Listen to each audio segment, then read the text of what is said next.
Hello friends, இன்னைக்கு நம்ம class 10 மேக்ஸில் சாப்டர் 1ல் எக்ஸசைஸ் 1.1ல் 5th சம் பார்க்க போகிறோம்.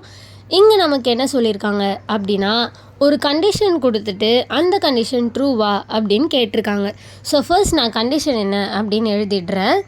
ஸோ இப்போ இந்த கண்டிஷன் எழுதிட்டு அப்புறம் நம்ம என்ன பண்ணணும் அப்படின்னா, எல்ஹெச்எஸ் ஆர்ஹெச்எஸ் ஈக்குவலாக வருதான்னு பார்க்கணும். அப்படி ஈக்குவலாக இருந்துச்சுன்னா அந்த கண்டிஷன் ட்ரூ அப்படின்ட்டு அர்த்தம். ஸோ இதுதான் நம்ம கண்டிஷன்.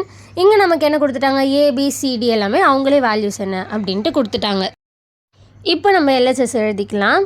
ஸோ எல்ஹெச்எஸில் ஃபர்ஸ்ட் நம்ம எப்போவுமே ப்ராக்கெட் உள்ள என்ன இருக்கோ அதோடைய வேல்யூ ஃபஸ்ட்டு கண்டுபிடிச்சி எடுத்துக்கணும். இங்கே நமக்கு ப்ராக்கெட் உள்ள ஏ இன்டர்செக்ஷன் சி அப்படின்னு இருக்குது. அப்போ நம்ம அதோடைய வேல்யூ என்னன்னு கண்டுபிடிக்கணும். ஸோ 1 2 3 இன்டர்செக்ஷன் சியோடைய வேல்யூ 3 4. இதில் எனக்கு காமனாக இருக்க நம்பர் என்னென்னா 3. ஸோ இது ரெண்டுத்துக்கும் 3 காமனாக இருக்கவே எனக்கு ஏ இன்டர்செக்ஷன் சியோடைய வேல்யூ 3 அப்படின்னு தெரிஞ்சிருச்சு. ஸோ இப்போ பி இன்டர்செக்ஷன் டி என்னென்னு போட்டு போகிறோம். ஸோ பியோடைய வேல்யூ 2 3 5, டியோடைய வேல்யூ நமக்கு 1 3 5 அப்படின்னு கொடுத்துருக்காங்க. ஸோ இதுக்கு நம்ம இன்டர்செக்ஷன் எடுத்தால் 3 5 3 5 அப்படின்றது நம்மளுடைய காமனான வேல்யூ. ஸோ இன்டர்செக்ஷன் என்ன 3 5 அப்படின்றது. ஸோ நமக்கு A intersection C B intersection D தெரிஞ்சிருச்சு. இது நம்ம அந்த கண்டிஷனில் போய் போடலாம். So first A intersection C என்னென்னு எழுதணும், கிராஸ் பி இன்டர்செக்ஷன் டி என்னென்னு எழுதணும். Okay, so A intersection C cross B intersection D is equal to first A intersection C என்ன 3 cross B intersection D 3 5. So value enter பண்ணிட்டு இதுக்கு நம்ம cross பண்ணணும். So இங்கே நமக்கு 3 3 3 5 அப்படின்றது நம்மளுடைய வேல்யூ. இதை நான் ஈக்குவேஷன் 1 அப்படின்னு எடுத்துக்கிறேன். இப்போ நம்ம ஆர்ஹெச்எஸ் என்ன அப்படின்னு போடணும். ஸோ ஆர்ஹெச்எஸ் உடைய கண்டிஷன் என்ன நமக்கு அப்படின்னா, A cross B intersection C cross D. அதை இப்போ நான் எழுதிடுறேன். So A cross B intersection C cross D அப்படின்றது நம்ம ஆர்ஹெச்எஸ் உடைய கண்டிஷன். இங்கே ஃபர்ஸ்ட் நம்ம ஏ கிராஸ் பி என்ன அப்படின்னு கண்டுபிடிக்கலாம். ஏ உடைய வேல்யூ 1 2 3 கிராஸ் பி உடைய வேல்யூ 2 3 5.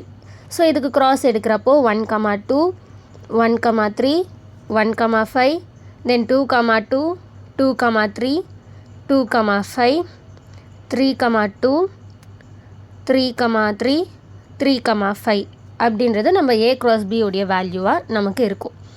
ஸோ தென் நம்ம சி கிராஸ் டி என்ன அப்படின்ட்டு கண்டுபிடிக்கணும். ஸோ சியோடைய வேல்யூ நமக்கு 3 4 கிராஸ் டியோடைய வேல்யூ நமக்கு 1 3 5 அப்படின்னு கொடுத்துருக்காங்க.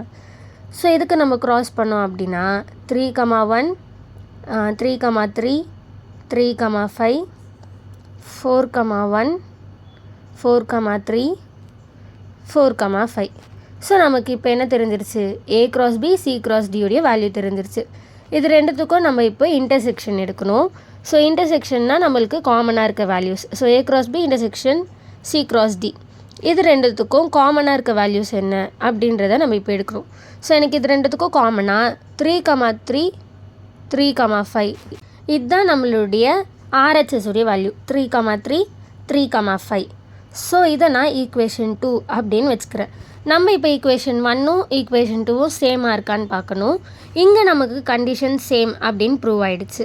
அதாவது அவங்க கொஸ்டினில் கொடுத்த கண்டிஷன் அது நமக்கு ப்ரூவ் ஆகிடுச்சு, LHS equal to RHS. So நம்ம ஃபைனலாக எழுதுகிறப்போ equation 1 equal to equation 2 therefore it is true அப்படின்னு நம்ம எழுதி இந்த சம்மை முடிச்சுக்கலாம். வீடியோ இன்ஃபர்மேட்டிவாக இருந்தால் நம்ம சேனலை சப்ஸ்கிரைப் பண்ணிக்கோங்க.